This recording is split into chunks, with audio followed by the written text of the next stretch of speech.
What the heck is Warhammer 40k?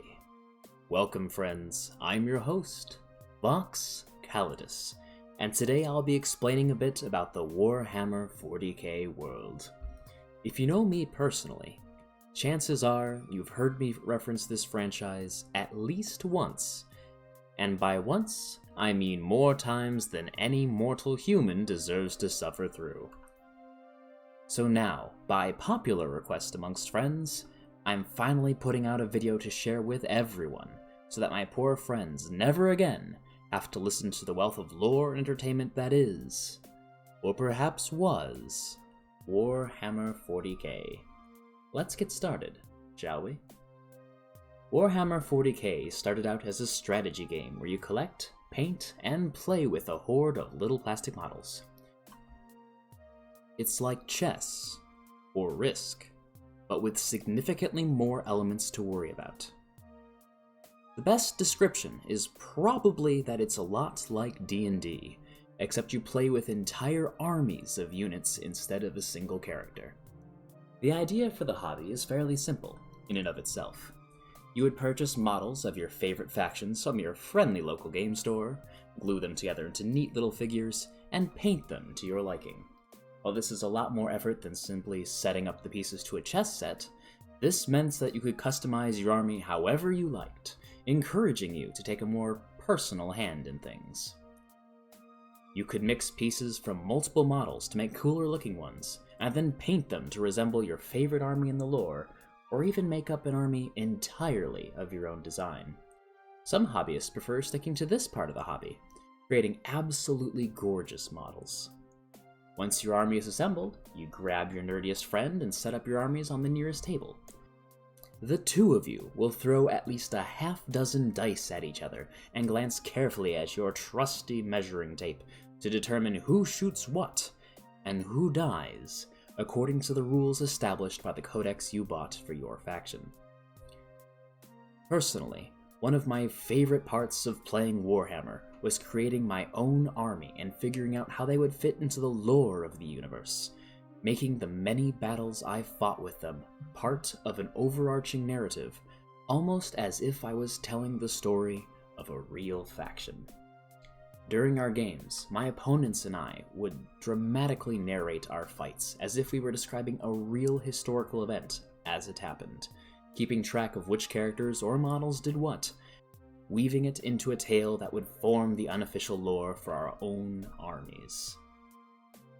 If something particularly amazing happened, like a lone surviving foot soldier somehow nailing all his rolls and killing an entire enemy squad on his own, we'd find some way to remember that. You could paint splotches of red across his armor as if he had been in the middle of heavy close quarters fighting, or perhaps find a spare piece from the models he had slain, an extra sword or a helmet, and glue that to his base.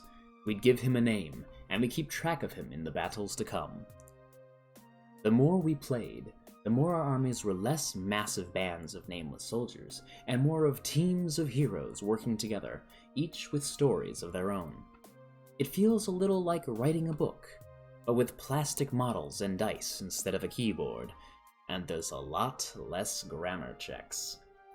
After this game gained popularity, dozens, if not hundreds of books, animations, and video games were created by Games Workshop and their fans to expand the universe, and allow someone who isn't necessarily into the plastic models to still enjoy it.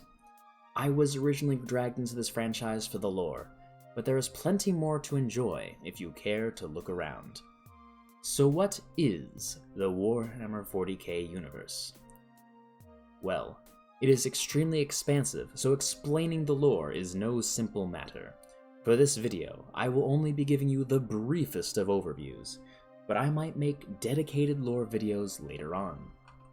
To summarize, I want you to imagine a fantasy world like The Lord of the Rings, or World of Warcraft, and then take all the characters and creatures of that world, dial them up to 11, and put them 40,000 years into our future. Welcome to the 41st millennium, where there is only war. Every fantasy race, including elves, orcs, and weebs, are trapped in a universe where hell is spawning forth all its nasty occupants into the real world, and everyone is trying to claw out a few more years of survival from a hostile universe. It sounds insane, and you wouldn't be wrong to think so. At the same time, that is the charm of the series. Warhammer 40k was the definition of grimdark, where there are no good people, no strength you could cling to, and, fundamentally, no hope. It takes every concept to its logical extreme. Every form of combat, of civilization, of government is taken as far as it can go, even to the point where it borders on the ridiculous. The most popular faction in the franchise are the Space Marines, men who were taken as children, selected by tests that would kill most people, chemically enhanced to become super soldiers with a dozen extra organs, and slapped into power armor that bonds to them and responds to their will. Their machine guns, called bolters, fire grenade-like rounds about the size of a soda can. They use massive, futuristic chainsaws as swords. And these Space Marines, as cool as they are, get slaughtered by every other faction in the game. That's the level of insanity that this universe operates on. Why would you be interested in such a world, you ask? From another point of view, this is a writer's playground. Anything you want to see, any extreme, can be found somewhere. You can follow every hypothetical question to its logical end. There is literally no limit to what you can do. In a world where everything sounds crazy, nothing is. Furthermore, Warhammer 40k lore is nothing if it is not absolutely massive. There is so much to see, to listen to read about. No matter what kind of things you are interested in, chances are you'll find it somewhere, and in incredible detail at that. If you want a wild ride into the bizarre and interesting, there are few universes I can recommend as highly as Warhammer 40k. Without going too far into the lore, that is essentially what this game is. It's crazy, it's fun, and it's downright dark most of the time. Unfortunately, that dark side now includes the company that created it, Games Workshop. Recently, they've shut down every single fan animation they can find on YouTube, crushed auctions on eBay, and even gone after unrelated 3D sculpts that one could use as substitutes for their incredibly expensive plastic figures. I would love to show you some of the things I mentioned earlier, but with their legal team hunting down content creators on YouTube, I'm a bit too nervous to provide any visuals for you here. Personally, I'm more than a little disappointed with the company, and I haven't bought anything from them in a long time. However, I still wanted to make this video because no matter how much I may dislike the decisions of GW, I still want to share this beautiful and crazy universe with you all. While GW does own the IP, the stories that we tell, the models that we've made, those will always be ours. The lore that I love so much is freely available all over the internet, and one can always find alternative models, or even 3D print or kit bash your own, to carry on the modeling side of the hobby. In one form or another, we are continuing on, and I would love for you to join us.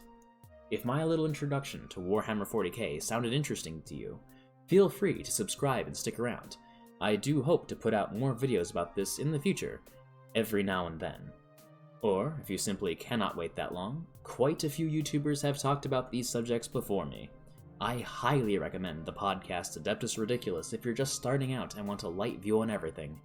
Or check out Lucian09 if you want a deep dive on any particular subject that catches your eye. With that, I conclude my first video on Warhammer 40k. Feel free to like and subscribe, and we hope to see you all again soon. Farewell.